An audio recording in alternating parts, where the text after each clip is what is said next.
All right. Om Hari Om. Om Hari Om. Om Hari Om. Om Sahana Vavatu. Sahano Bhunaktu. Sahaviryam Karavavahai. Tejasvina Adhitamastu. Mavidvishavahai. Om Shanti. Shanti. Shanti. Om.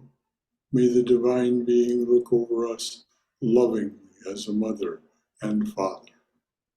May the Divine Being support and nourish us as a mother and father. May we have the strength and skill to study together the art of spirituality. May no misunderstandings arise amongst us.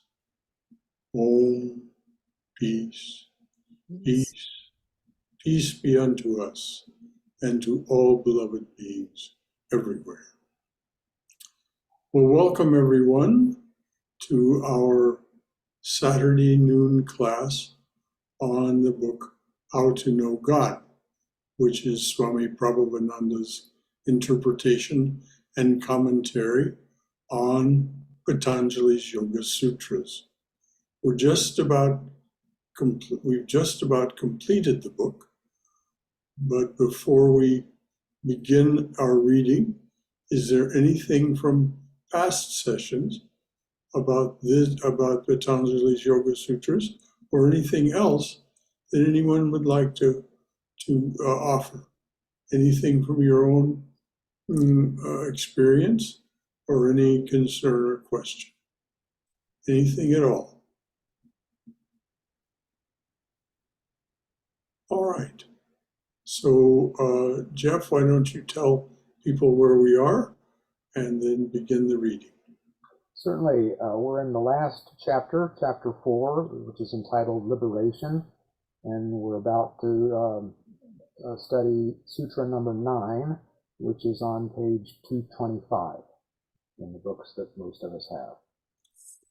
So page 225, Sutra number 9. Because of our memory of past tendencies, the chain of cause and effect is not broken by change of species, space, or time. Repeating Sutra number 9, because of our memory of past tendencies, the chain of cause and effect is not broken by change of species, space, or time. By memory, Patanjali does not mean conscious remembering, but unconscious coordination of the impressions received in past lives with the actions and thoughts of our present life. Karma, the chain of cause and effect, is absolutely continuous. If in the course of many incarnations we change our species, evolving from animal into man or from man into some non-human type of being, our karma will still continue to operate. However, as noted in the preceding aphorism, only those tendencies appropriate to our species and condition will be manifested in any one life. The rest will be held in abeyance until we reincarnate into another species and condition appropriate to them. That concludes the commentary. Okay. Well, this is all, of course, very applicable to our present condition. We have incarnated as we are now, each of us, in our own unique constitution and form. And so those things that continue from our past lives, which are known as prarabdha karma, that which prompts this incarnation, is manifesting. And as long as we continue to exist on both the temporal and spiritual planes, they aren't really different, but they seem to us different. And we continue to generate new karmas. So this is what is meant by this. Until we become something more ethereal, we will experience the karmas that are appropriate to that when we're in that ethereal state. Ethereal means non-corporeal, sometimes referred to as angelic or godlike with a small g, as a deva. And they too have karmas, the angelic or deva beings. Any comments, concerns, or questions about any of that? I've got one. Yes, dear. This is a big stumbling block for me. The concept of reincarnating as a different species, either upwardly or downwardly.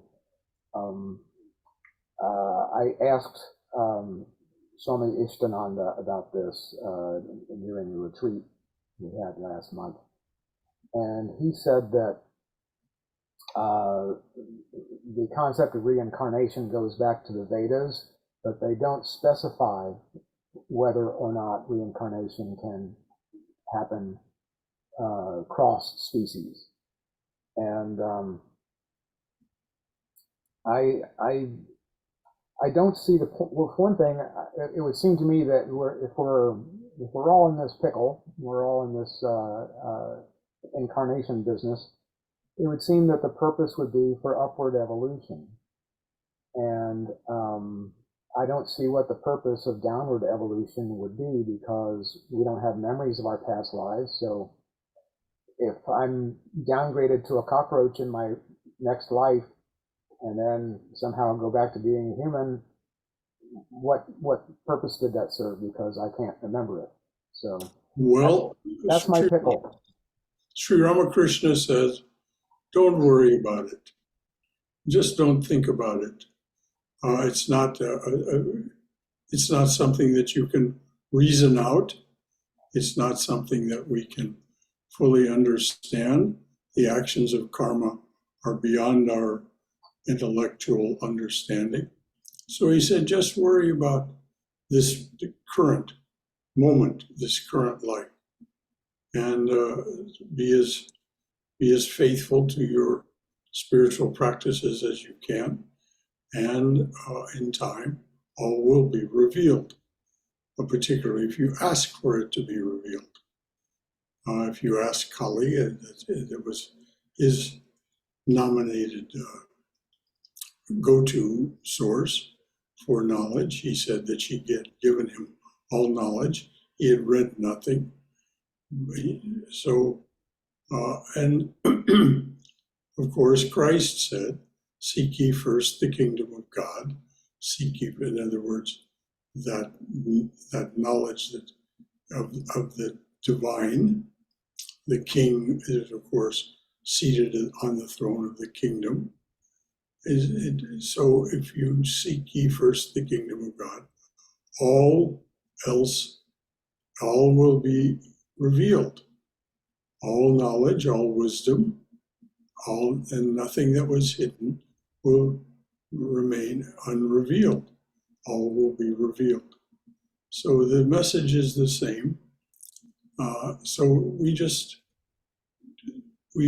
It is our seeking that it is in our seeking to discover our more and more profound eternal self, that in that silence of seeking, the knowledge arises. And it's not knowledge that can be put into words, which is why the sages gesture at it by various metaphors, but it can never be said precisely. Anything further from anyone about all of that?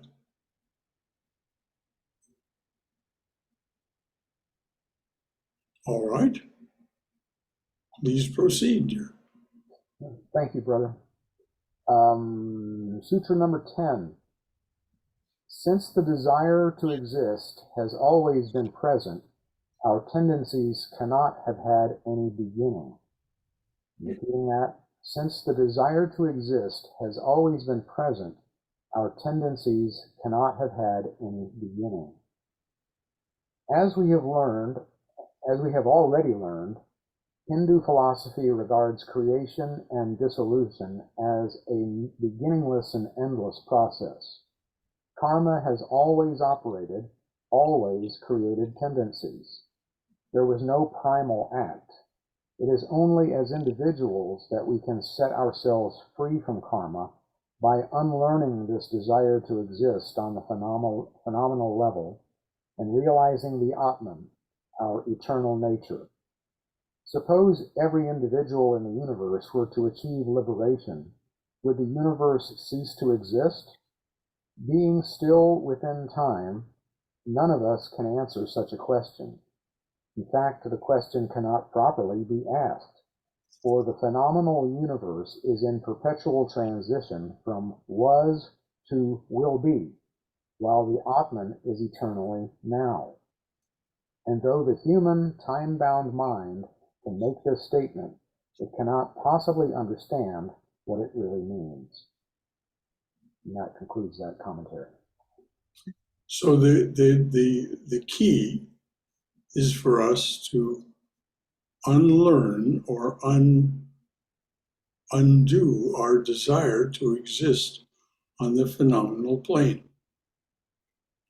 This is the purpose, the sole purpose of spiritual practice, is for us to unlearn. This is the eternal invitation for us to unlearn our desire to exist on the phenomenal plane. As was said in the sutra and the commentary, we have existed since the beginning. And Swami Vivekananda is very clear about this in his talk, The Real and the Apparent Man. From the dawn of this cycle of creation, called a day of Brahma, from the dawn of that, we have existed, involved in particles smaller than an atom, and that slowly evolves into higher and higher forms of incarnation, all still limited by this desire built in. It's built in, this desire to remain part of the phenomenal plane. When we achieve human incarnation, something awakens in us and says, I am not this phenomenal being. I am not this being that will arise and pass away. There's something behind it. As Swami Sridharananda said, we start with the idea, very legitimately, I am, and then we begin to sense there's something beyond us that has created all this, and so we say, I am and thou art. At some point through our spiritual practices, through our focus on these ideas, we get the idea that, oh, because there is creation, the thou, I am. So it flips and becomes thou art, therefore I am. At the end of our journey, we unlearn or undo this love of being part of the thou, and we simply say, I am that, because we know it. And so we simply say, thou art. Rather than the expression of thou, we are that itself. So this is the cycle that we go through. And each of us goes through it at our own pace, as Sri Ramakrishna says emphatically over and over, each thing happens at its own time. Each aspect of our development happens at its own time. And there's no reason to be impatient. Impatient is just another way of distracting ourselves. We remain in a state of constant expectation, which is different than impatience. We expect that we will become free. And so ultimately, this is what transpires. We become free of all limitation. We become free of entrapment or limitation by the phenomenal plane. Anything else from anyone about any of that? Or anything else? Oh, I have I'm wondering if you'd like to relate to, I mean, this may go off on too much of a tangent, but as you know, I'm really enjoying Richard Heinberg's Visions and Myths of Paradise. Yes. Fascinating book about relating what we're talking about right now to the likelihood that human beings existed for tens of thousands of years in a golden age, and the golden age is described, as a paradise by virtually all cultures. Mm-hmm. And during this long extended time, people basically there wasn't evil and there was no need for laws because people basically got along with each other and with nature, and things were abundant and blah blah blah. So this idea of, our recorded history, we think is it. We think that's the human condition, but that's just the human condition for a tiny bit of time. Doesn't seem tiny. But even the thing you were just saying about impatience, we're impatient. Impatience is something I think a lot of us struggle with because it is part of living in the world today. Yes. It's happening so fast, and we have that expectation, even those of us who are slowing down. Well, according to the scriptures, the Vedas, there are 4 ages. This golden age, these are all phenomenal. These are all part of phenomena. But the golden age is one in which there is no, as you said, no want, no pain, everything is harmonious. The lion lies down with the lamb. Why? Because they do not need to eat. They are more ethereal. They are more ethereal in their being. They are these devas or angelic beings. We are. Come in. Hello. Someone's bringing me lunch. Got your lunch. Thank you, dear. Appreciate it. Welcome. So, in that age, and this is why it is described as a fall when human beings decide that they are not content. Something in them arises that says, I'm not content with this non-duality of perfection and bliss. Somehow I want to experience duality. And this is expressed in the Garden of Eden myth as eating from the tree of the knowledge of good and evil. So then there's a fall from what is called grace into what is known as the Silver Age. The Silver Age is one in which there's still very little suffering, very little but there is more pronounced desire to experience the fruits of good and evil.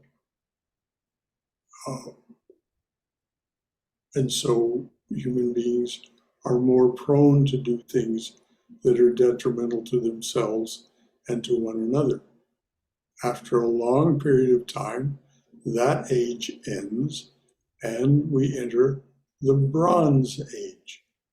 Now, the Silver Age was the age of Rama. Silver Age was the age of Rama. There's an avatar associated with each of these latter three ages. And so, and each time they come around, there is an avatar associated, an incarnation of God. So now we enter the Bronze Age. The avatar associated with the Bronze Age is Krishna. And if we attend to what Krishna says, we see that he prescribes a way for us to both incorporate and free ourselves from the coils of the knowledge of good and evil. And that is karma yoga, which is the subject of the Gita. The Gita is basically teaching Arjuna how to practice karma yoga and so free himself.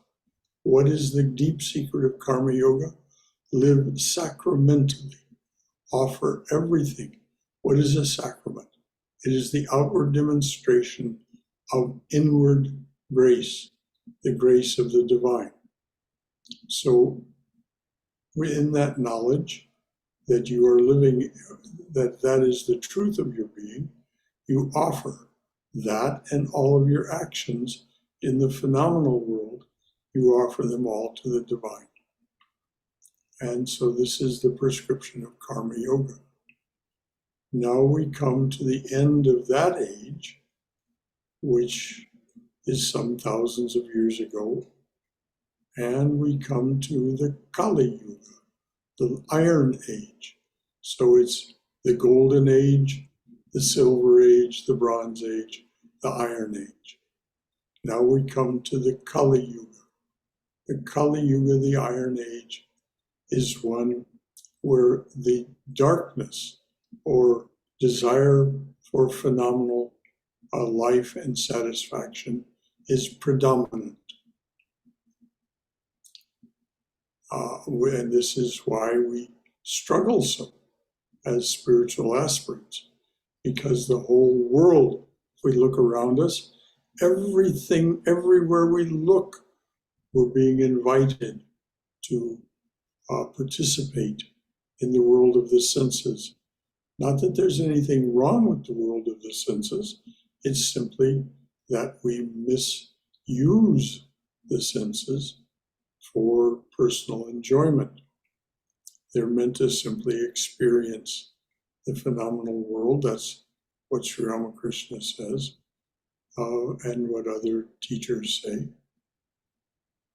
So now we're in this time, and all you have to do is turn on the radio, watch television, go to the mall.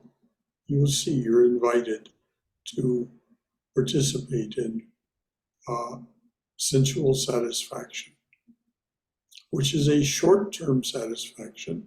It doesn't really satisfy you, but as long as we remain lost in that thought, in that way of being, we will not free ourselves.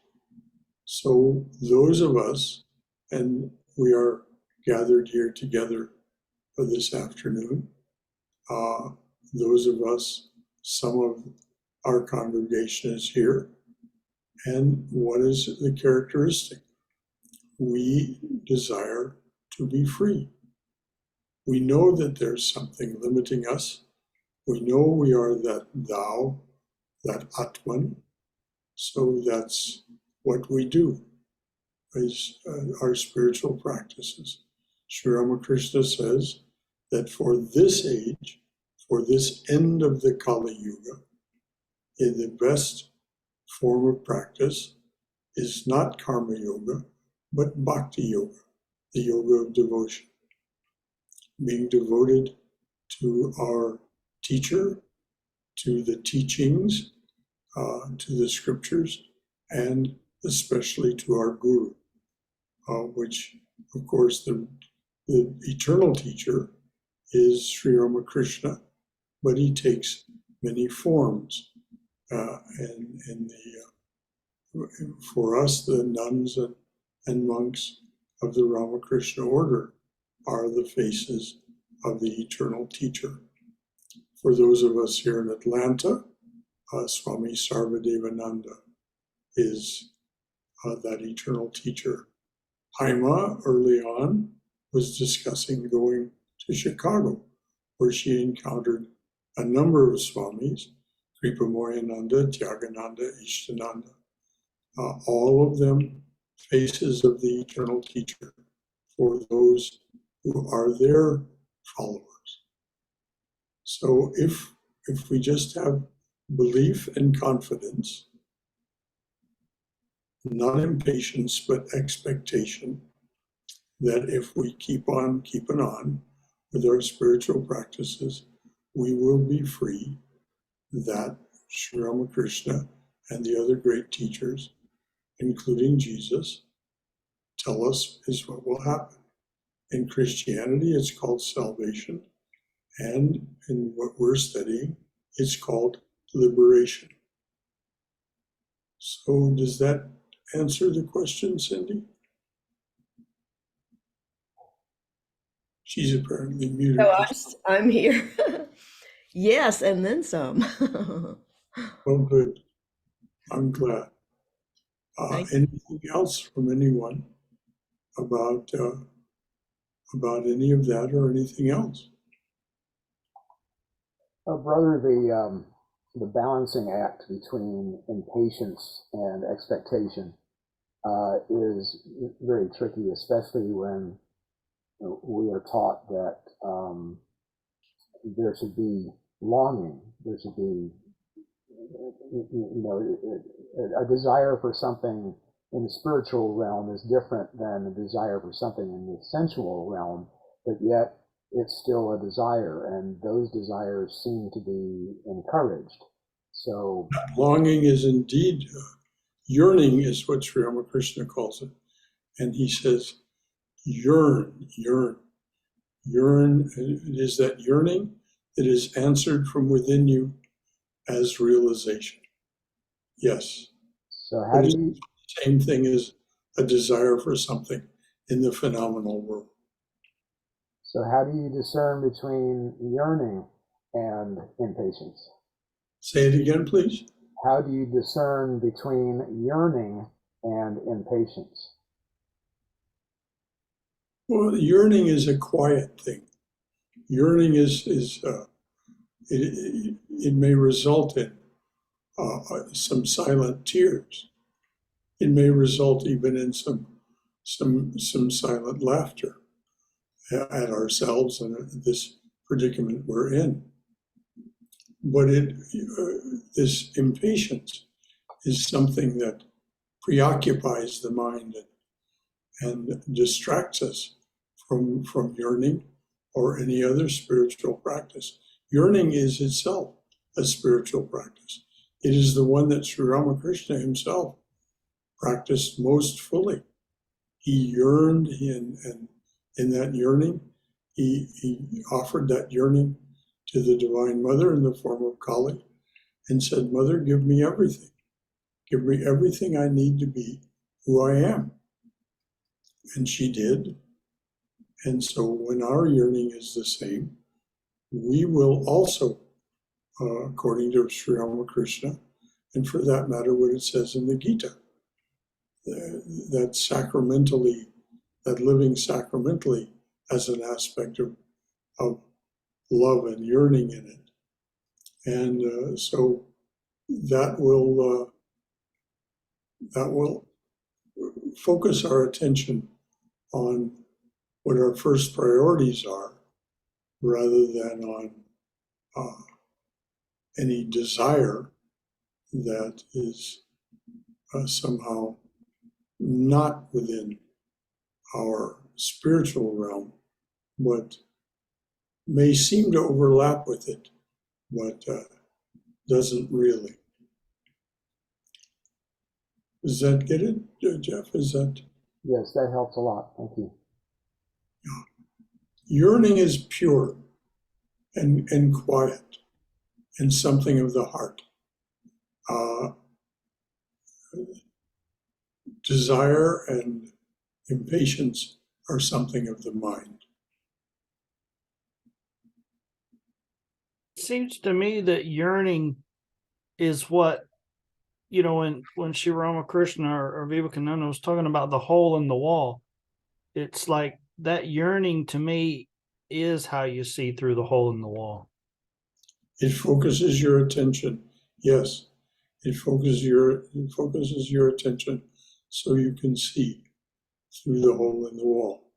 And Sri Ramakrishna metaphorized himself as that hole in the wall being the wall of phenomenal existence. There is a hole in the wall. It is the avatar. The avatar gives you the ability to see beyond the phenomenal to that which you truly are, which is the spiritual. And so you're right that Ramakrishna and Vivekananda. And when Vivekananda was speaking of it, he wasn't speaking of himself as the hole in the wall, but as Sri Ramakrishna as the hole in the wall. Yeah, it seems to me when the yearning gets strong enough, you go into I guess what Swami would call a clear mind, and then, you see through the wall. Yes. Yes, well, it's clarity of mind means purging all of the other things that keep you from seeing intently and clearly. It's that seeing intently, it's that ability to focus your attention, which is the purpose of our actual spiritual practices as given to us by the eternal teachers. They give us spiritual practices that allow us to learn to clear our minds of other thoughts and have only a spiritual focus. So it goes contemplation, concentration, and then when we're fortunate, we practice meditation and it actually materializes. And it is in that meditation that we see most clearly through the hole in the wall. But even in the periods of concentration, we see much more clearly the truth of what is. So, exactly, Bhagavan Das. Exactly. Also, to me, it seems like an intense refuge into Sri Ramakrishna. And then when you go into that, you realize you've always been liberated and that you've come to duality as the mango garden in order to experience the fruit, which is the Lord. Well said. Now, Sri Ramakrishna isn't the focus for everyone. There are people who don't have a personal. They focus on the impersonal, or they focus on Jesus, or Krishna or Ram. There are many forms of spiritual practice, all of which lead in the same direction. But Sri Ramakrishna, for those of us who have taken a Ramakrishna mantra, that tends to be the focus of our attention, all right. Ramakrishna and his teachings. And Holy Mother and Vivekananda and the whole crowd that Sri Ramakrishna brought with him. Thank you, Bhagavan Das. Anything else from anyone? All right, read on, dear. Sutra 11. Our subconscious tendencies depend upon cause and effect. They have their basis in the mind, and they are stimulated by the sense objects. If all these are removed, the tendencies are destroyed. Repeating Sutra 11. Our subconscious tendencies depend upon cause and effect. They have their basis in the mind, and they are stimulated by the sense objects. If all these are removed, the tendencies are destroyed. Karma can only operate and produce tendencies as long as certain causes are present. These causes are ignorance, egoism, attachment, aversion, and the desire to cling to life. The effects of these causes are rebirth, a long or a short life, and the experiences of pleasure and of pain. Basically, karma is rooted in ignorance of the Atman. Remove this ignorance and you destroy karma. And the rest of the commentary is a quote from the Svetasvatara Upanishad. Did I say that somewhere close? Svetasvatara. Svetasvatara Upanishad. Okay, thank you. This vast universe is a wheel. Upon it are all creatures that are subject to birth, death, and rebirth. Round and round it turns and never stops. It is the wheel of Brahman. As long as the individual self thinks it is separate from Brahman, it revolves upon the wheel. But when through the grace of Brahman it realizes its identity with him, it resolves upon the wheel no longer. It achieves immortality. Great lesson. That concludes the quote and the commentary.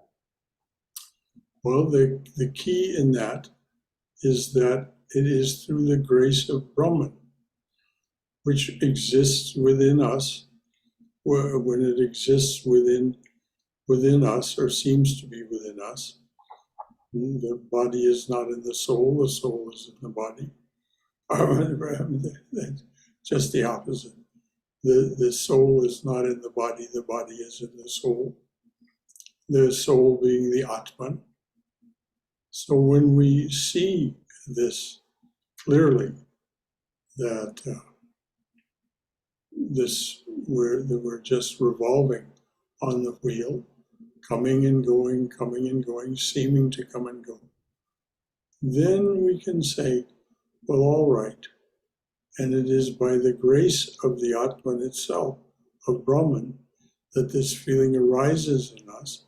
This is what the Svetasvatara, the sage who spoke the Svetasvatara is saying.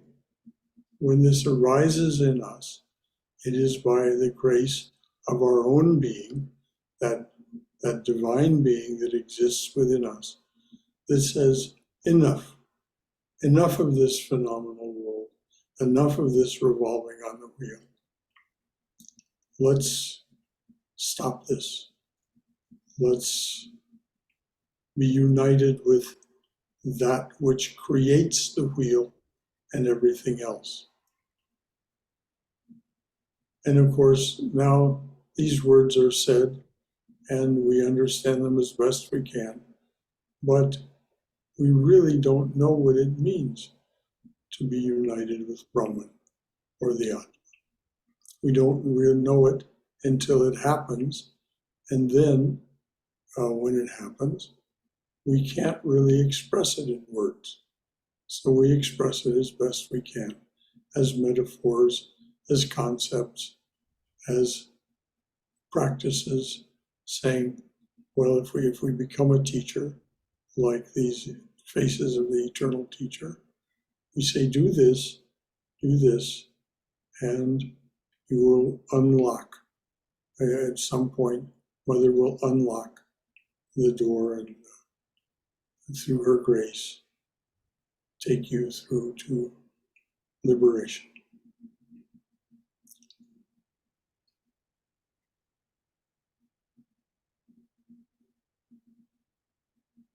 Anything else from anyone? Can I say something? Hari Please Om, do. Guruji.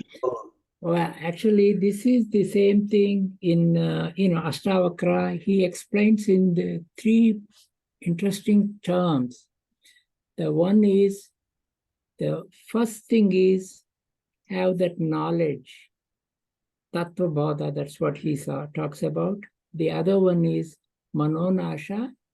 And the third one is Vasanakshaya. What it means really is what Swamiji is saying here. Actually, Vivek Chudamani clearly says, even though we have all this intellectual knowledge, we are not this body, mind, and all these things, but reinforce that idea, even if you don't believe in it, but reinforce that idea that you are Atman, you are not the body. And the second thing is that egoism. Ego is nothing but the ahankara. As long as we are identifying with our body, mind, intellect, we are going to be in the phenomenal world. So try not to identify with the body, mind. It is by doing that karma yoga, as you said, giving up everything as a naivedyam to Bhagavan. This is what the, sacrament, that's what I meant. Yes. Bhagavan.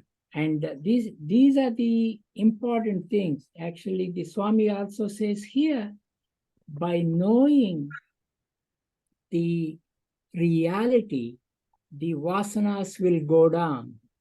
And this is what exactly, the Ashtavakra talks about. And this is what Swamiji is talking about here. Yes. Truth is one. Sages call it by many names. So each of the sages, whether it be Ashtavakra or Svetasvat, the sage who spoke the Svetasvatara, or Krishna or Sri Ramakrishna, they all say what adds up, as you pointed out. It all adds up to the same thing. Don't identify with that which participates in the phenomenal world. You may enjoy it, as Sri Ramakrishna said. You've come to the mango grove, enjoy the mangoes. Eat the mangoes. But don't become attached or identify with it. So it isn't as if you shouldn't experience the body. You were given the body as a way to experience the phenomenon. There's nothing wrong inherently in the phenomenon. It's just if we identify with it, if we continue to focus on it, it is a trap. It is a limitation on our true original nature. So we systematically, through our spiritual practices of one kind or another, we free ourselves from that desire that results in limitation and entrapment. And it is a slow process. For most of us, it's a slow process. To go from I am to I am and thou art, to thou art, therefore I am, to thou art, is perhaps a decades-long process. And if we're impatient, we're just lengthening the process. If we live in a state of yearning and expectation, we're shortening the process, because that's what calls forth the truth from within us, where it exists. As Swami Vivekananda said, religion is nothing more than the manifestation of the perfection already within. We know everything. We already know it. Why? Because we are that. Religion is nothing more than the manifestation of the perfection already within. Swami Vivekananda. Anything else from anyone? Brother Shankara, this is Haima. Yes, dear. Add that to what you said. Truth is one, sages call it by various names. It is engraved on the top of the building in Home of Harmony. On the building of the Home of Harmony. Everybody can read it from the streets. It's so huge letters. Just the same thing was said on the building. Very good. Truth Where, is, where yes. is this home of harmony? It is on North Keeler Street. It's very close to O'Hare Airport, 10 miles from O'Hare. And it's in the middle of a great subdivision. It's a church. They bought it. Beautiful, beautiful church. So it's in Chicago. It's in Chicago. Yes, that home of harmony. The same words are engraved on the top of the building, huge letters. So this is the building belongs to Ramakrishna Mission? Yes, it is. Vivekananda Vedanta Society of Northern Chicago. Oh. How wonderful. Yes, it was really, really same thing. And it also says Vivekananda Vedanta Society of Chicago underneath. Truth is one, sages call it by various names. And it has all religious symbols engraved on the top of the building. Cross, Om, other religious symbols. It's so religious, very welcoming, very welcoming. That is Swami Shatmananda's effort to create a space in which there can be the harmony of religions. Yes. And that won't happen out at the place. That Hindu temple that is the home of Swami Shatmananda out there. But I'm sure he offers classes. He does. Within that other structure. And who knows what his intentions are for it. That's fascinating. I didn't know that existed. Yes. I believe it was his dream, creating Home of Harmony. That was Swami Shatmananda's dream. Well, and he did it. He's been at this for some time. Yeah. He's been at this for some time. Thank you. Thank you, dear. I have a question. Yes, dear.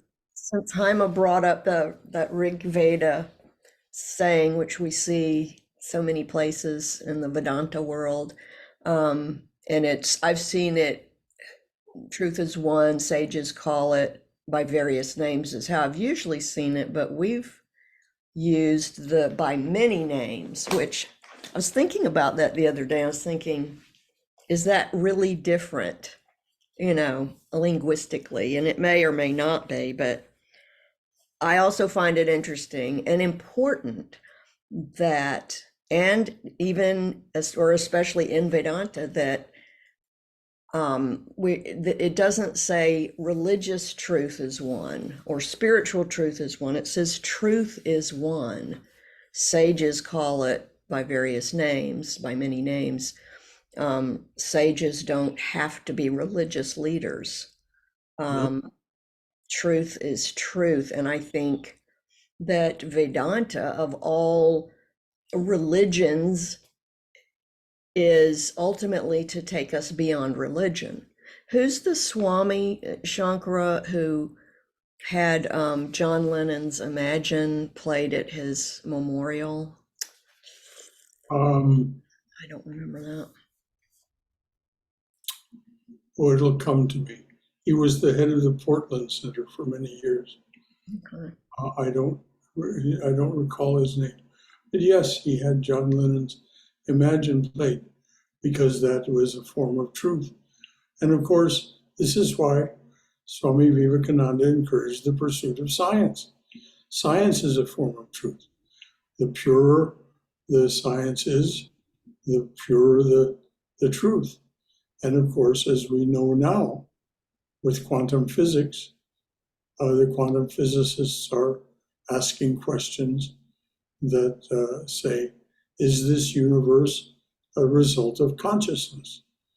They have to ask it because of the experiments that they do that show that consciousness is involved in the results of their experiments. There's no way to contradict it. So, this is part of, we can see this as part of the end of the Kali Yuga and the beginning of the new golden age, that these truths are going to become pervasive, truth with a capital T. There is lots of truth with a small t. Sugar tastes sweet. That's a truth, but it's a small t truth.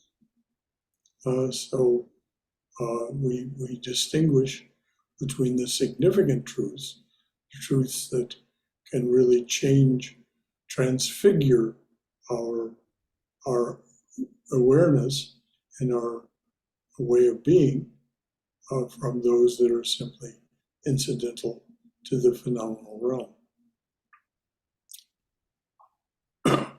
So truth is one. Sages call it by many names, by various names, many and various.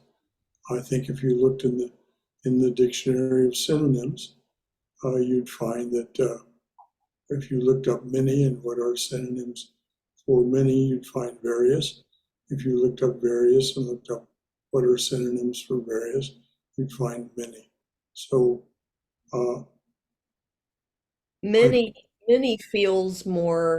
Many feels less limited, but maybe yes, not. I agree. I agree with you. Linguistically, it feels less limited. Hello, brother. This is Stephen. Yes, hello, Stephen. So good to hear from you. Good to see you, and on your road to recovery. Amen.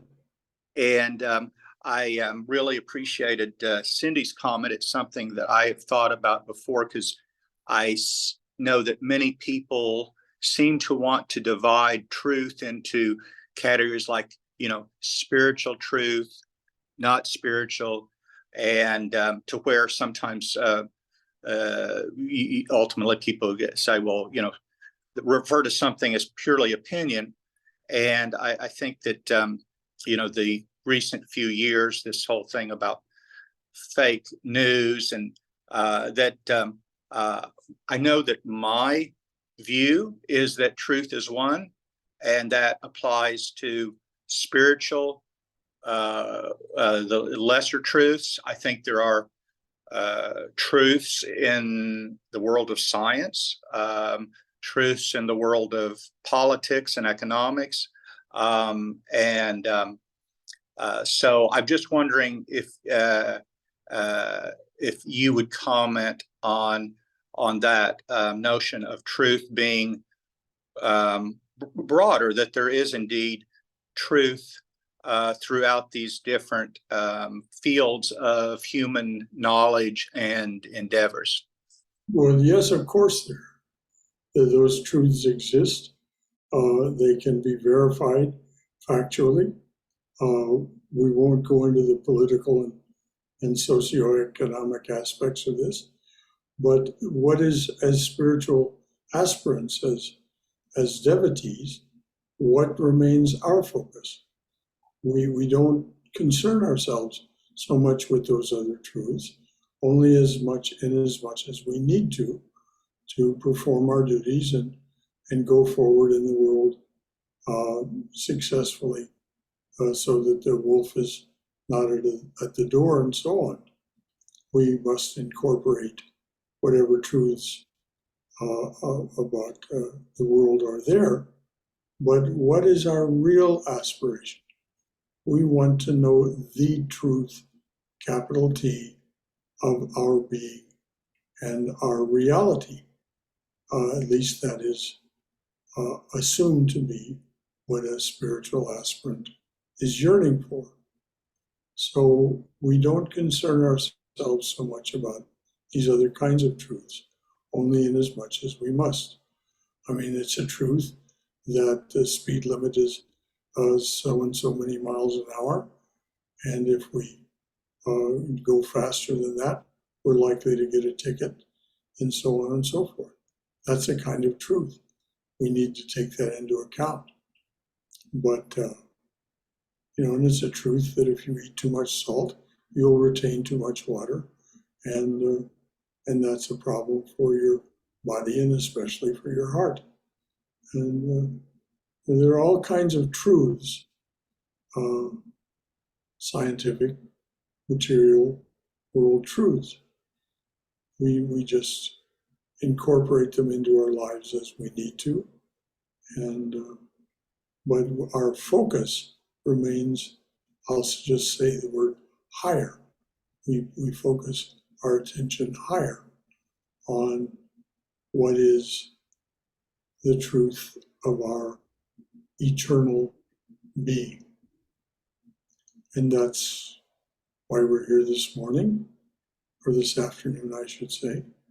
That's why we're here this afternoon, to penetrate further into that, according to what Patanjali has to say and what the Swami has to say about what Patanjali said, and all that that's led to in terms of our discussion. How are we doing for time? What's the time? We have about 5 minutes on the Okay. official clock. All right. Why don't we just read the next sutra and the commentary, and if there's time, anyone can ask any questions or make any remarks. Well, brother, the next 3 sutras are grouped together, and that's followed by almost 2 pages of commentary. Okay, well, why don't you just read the 3 sutras then, so that we'll at least know what we're headed toward when we go ahead. I have a comment first, based on what we were just talking about. Sure. Does it make sense to talk about relative truth versus absolute truth? Because we mentioned scientific truth, and scientific truth, I look at that as relative, because it changes as new discoveries happen, and not only in new discoveries, but it's kind of truth by consensus or acclamation, because the scientific community has to agree, and it's kind of a political process, to agree what that new truth is. And I hesitate to call it a higher truth, it's just a different truth because somebody made a discovery. But scientific truth is not is not permanent. It changes. So Well, you're absolutely right. It is scientific truths and other kinds of truths are relative truths. The James Webb Telescope, which is an amazing instrument, has already overturned the truths of astrophysics. Astrophysics had some truths, a standard model, as they called it, for how the universe operated and how it came into being, and the Big Bang and all those things. Well, now the findings of the James Webb Telescope have simply shown that all those assumptions were flawed.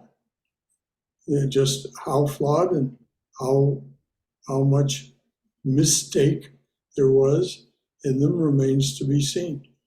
But there are structures in what appears to be the early universe that, according to the standard model, are simply not possible. There are great, huge stars. There shouldn't have been the ability to be stars that big. There are clusters of stars and galaxies. They shouldn't have been able to form that early, within the first 500 million years of the so-called birth or dawn of the universe. So you're right, relative truth is there. There certainly is true. That's true in the field of economics. And as we know, in the field of politics, there's now facts and alternative facts. And that's kind of comical, isn't it? Alternative facts sounds an awful lot like an oxymoron. So thank you, Jeff, as always. Anything else from anyone? Jeff and Stephen both. Yes, I have a short comment. Hello, Brother Yes. Joshua. This is Jen from California, and I just wanted to comment that the 11th Sutra mentions our tendencies, and I was just reading the last few weeks how Sri Ramakrishna says that all of our tendencies, if we give them a Godward turn, they can, that's been very helpful to me to be compassionate about all of my tendencies, and that they can be given a Godward turn and help us find truth and let go of the ignorance that we hold on to. Well, Joan, thank you for making that remark, and thank you for being with us. This is an absolute fact that Sri Ramakrishna did say that they all ultimately are leading us in the right direction, whether we understand it or not. And this is why Swami Prabhupada said, repeating what Sri Ramakrishna said, give everything a Godward turn. Now, what does that mean? Well, it can mean taking the numbers of the Vedic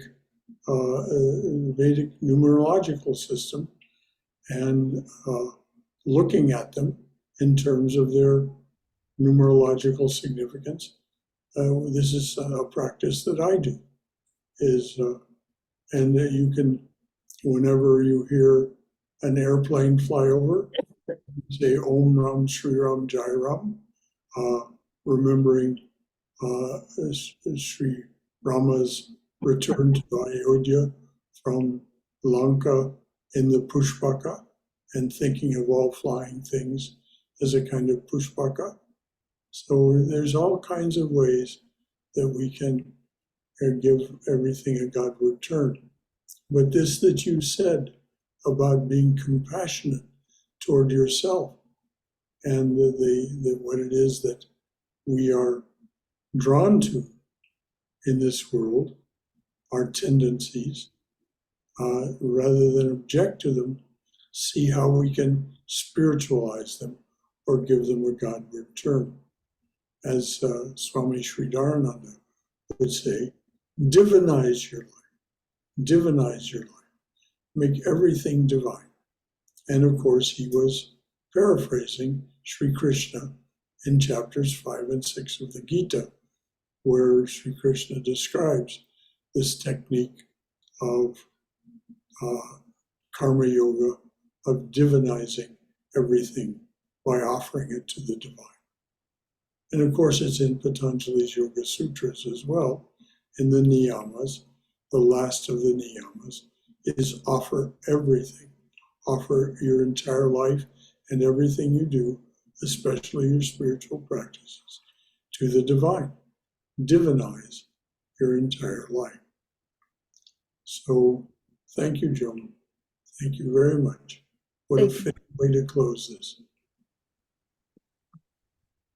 Anything? Brother, her name is Jen. Say it again. Her name is Jen, Jen. Jen. Oh, I'm sorry. Jen. I heard you say Joan. Jen. Zoom, Jen, the sound quality of Zoom is not the best, so we occasionally have challenges like this. Right. Well, at least it held up. We did indeed have a full session with us all together. How joyous. Yes, he did. No technical snafus. Say it again. No technical snafus. No, at least not today. So, shall we call it a day? All right. I think so. It's 1:03 now. So. Om Hari Om. Om Hari Om. Om Hari Om. Om Sahana Vavatu. Sahano Bhunaktu. Om, that's not right. Om Jai Shri Guru Maharaj Ki Jai. Durga, Durga, Durga. May we be safe. May we be healthy. May we be cheerful. May we have peace of mind. And may we go forward in the secure knowledge that we are in the loving and protective embrace of the Divine Being as our mother and father, which is exactly what Jen was gesturing toward. So until tomorrow morning at 11 o'clock, when we'll have a talk on an eternal invitation, some of which you heard in some commentary today. That eternal invitation is our invitation beyond the phenomenal into the truth of our being, which having achieved the knowledge of the truth of our being, we can say, oh, it was all my being, the phenomenal as well as the so-called spiritual. There is no dividing line. But we'll talk about that in the morning. So, until then, may you all be well and in bright spirits. Any final thought or comment from anyone? We love you, brother.